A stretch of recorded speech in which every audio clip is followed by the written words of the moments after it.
kami yaitu perlawanan bangsa Portugis. Sebelum mempresentasikan hasil studi kami dari kelas 11 PR2 SMK Negeri 1 Bukuturi, dan saya akan memperkenalkan anggota kelompok saya dari yang paling kanan.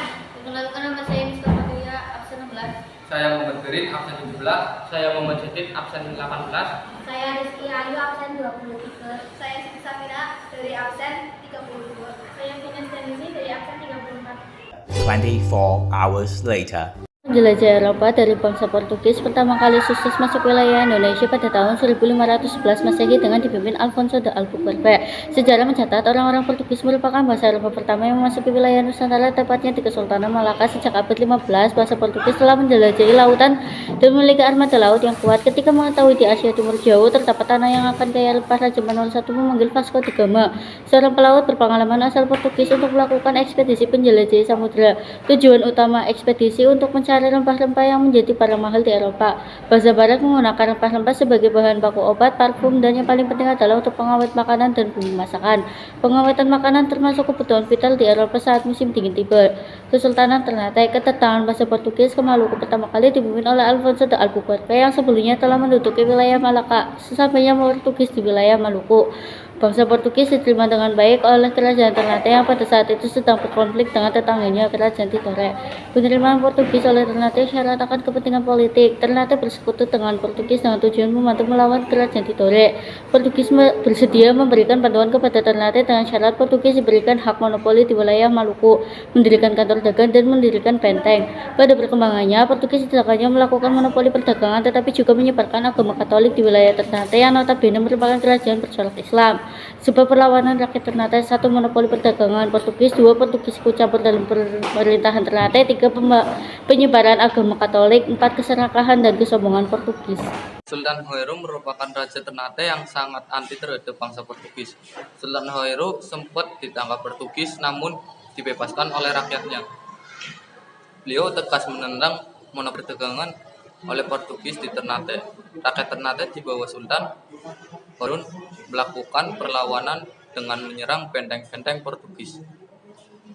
Portugis kewalahan dalam menghadapi Ternate. Pada tahun 1570, Portugis menawarkan perdamaian kepada Sultan Hoero dengan cara meminta Sultan Hoero menghadiri pesta perdamaian di benteng Portugis.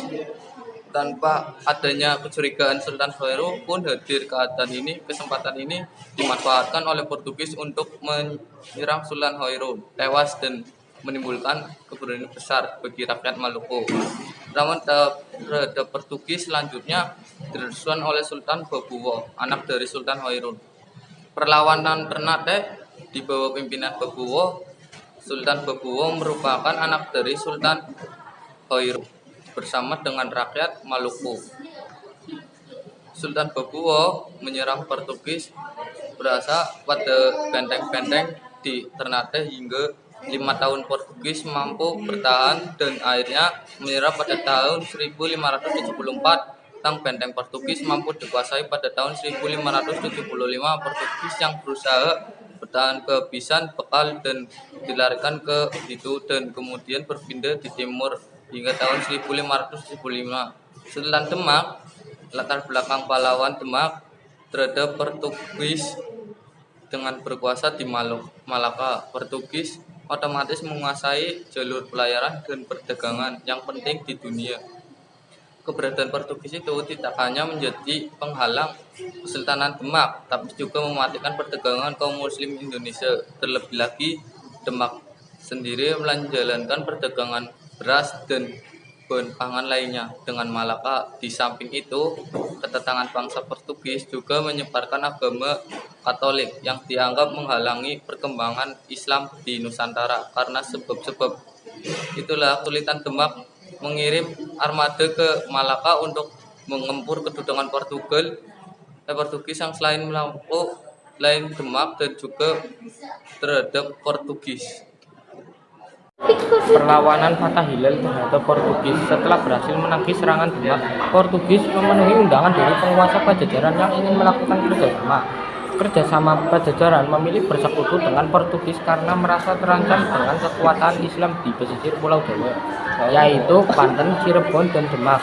Perjalanan Pajajaran di antara dua pihak itu disebutkan bahwa Portugis diizinkan untuk membangun loji di Sunda Kelapa. Kesultanan Demak menganggap kerjasama itu sebagai ancaman dan segera melancarkan serangan di bawah pimpinan Fatah Hilal pada 1527. Pasukan gabungan Demak, Cirebon, dan Banten diberangkatkan untuk membangun pengaruh Portugis di Sunda Kelapa. Akhirnya pada 22 Juni 1527, Sunda Kelapa berhasil direbut oleh Fatah Hilal yang kemudian mengubah namanya menjadi Jayakarta. Peristiwa itu menjadi akhir perlawanan Demak terhadap Portugis. Kesultanan Aceh menyebab perlawanan Aceh terhadap Portugis. Malaka adalah pintu gerbang lalu lintas pelayaran dan perdagangan dunia, di mana para pedagang dari barat dan timur saling bertemu. Jatuhnya Malaka ke tangan Portugis pada 1511 pun membawa dampak sangat besar bagi dunia. Salah satu pihak yang terdampak kekuasaan Portugis di Malaka adalah Kerajaan Aceh yang pusat pemerintahannya berada di ujung barat Pulau Sumatera dan sangat dekat dengan Malaka. Pada awalnya Kerajaan Aceh cukup diuntungkan dengan keberadaan Portugis di Malaka. Baca juga Kerajaan Aceh, Raja-Raja, puncak kejayaan, keruntuhan, dan peninggalan monopoli perdagangan Portugis di Malaka memberikan keuntungan bagi kemajuan Kerajaan Aceh. Karena pelabuhan semakin ramai dikunjungi para pedagang Islam yang tidak lagi berdagang di Malaka. Pada perkembangannya, Aceh dan Portugis menganggap satu sama lain sebagai saingan dalam bidang politik, ekonomi, dan penyebaran agama. Monopoli perdagangan Portugis di Malaka memberikan keuntungan bagi kemajuan Kerajaan Aceh karena pelabuhan semakin ramai dikunjungi para pedagang Islam yang tidak lagi berdagang di Malaka. Pada perkembangannya, Aceh dan Portugis menganggap satu sama lain sebagai saingan dalam bidang politik, ekonomi, dan penyebaran agama.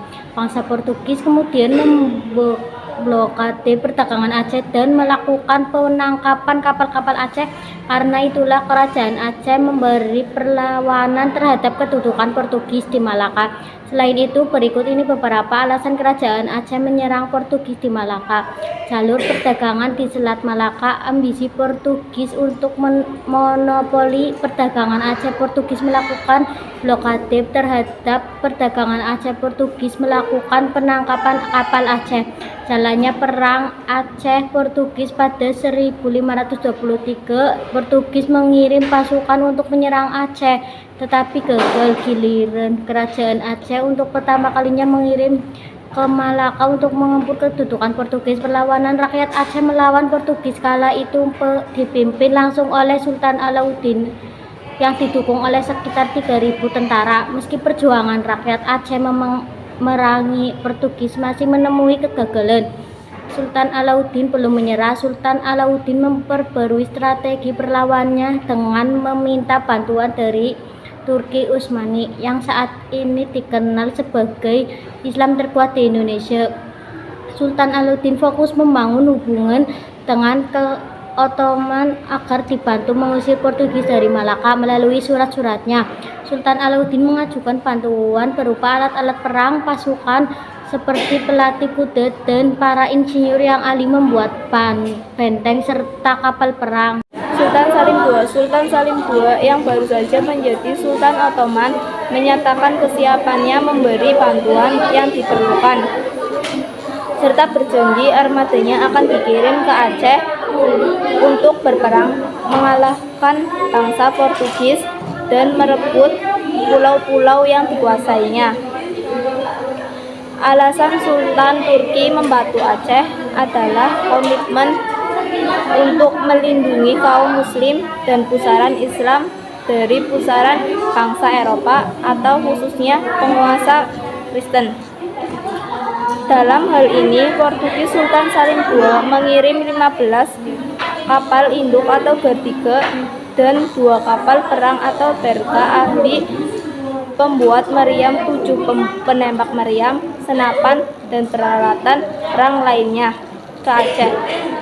Dapat dikatakan bahwa bantuan Sultan Ottoman kepada Kerajaan Aceh tidak hanya sebatas pasukan dan pemberian persenjataan siap pakai.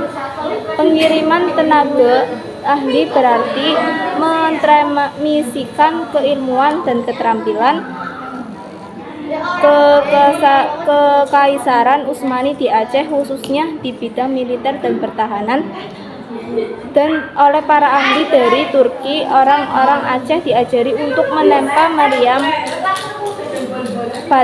juga bantuan yang diberikan Turki Utsmani kepada Aceh.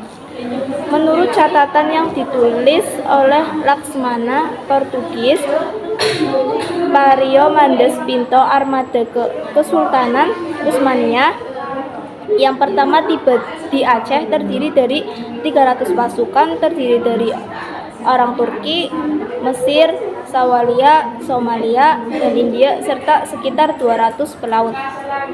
Armada yang dikirim oleh Sultan Ottoman memang tidak semuanya sampai di Aceh, karena banyak di antaranya yang dialihkan untuk melawan pemberontakan di Yaman.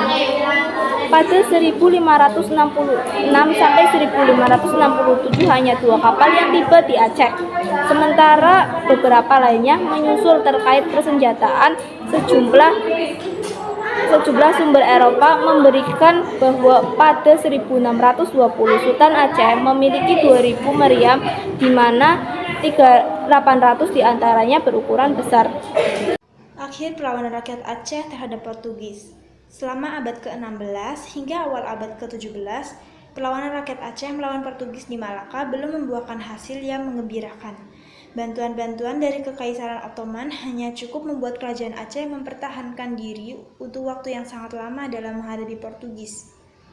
Menurut Reclus, salah satu penyebab kegagalan serangan Aceh terhadap Portugis di Malaka adalah mandeknya atau berhentinya perkembangan militer kerajaan akibat pertikaian internal. Antara 1571 hingga 1607 misalnya, kerajaan Aceh dipimpin oleh 8 sultan secara bergantian. Bahkan 2 diantaranya bukan keturunan pendiri kerajaan.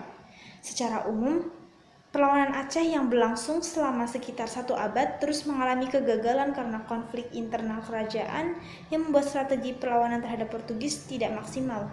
Selain itu, persenjataan dan kapal perang dari Kekaisaran Ottoman ternyata juga belum mampu mengungguli kekuatan militer bangsa Portugis. Meski Malaka tidak dapat direbut dari tangan Portugis, bangsa Portugis juga gagal meruntuhkan dominasi kerajaan Aceh. Kerajaan Aceh bahkan masih dapat mempertahankan kebesarannya hingga Portugis diusir oleh VOC pada tahun 1641. A few moments later. Sekian dan terima kasih. Mohon maaf apabila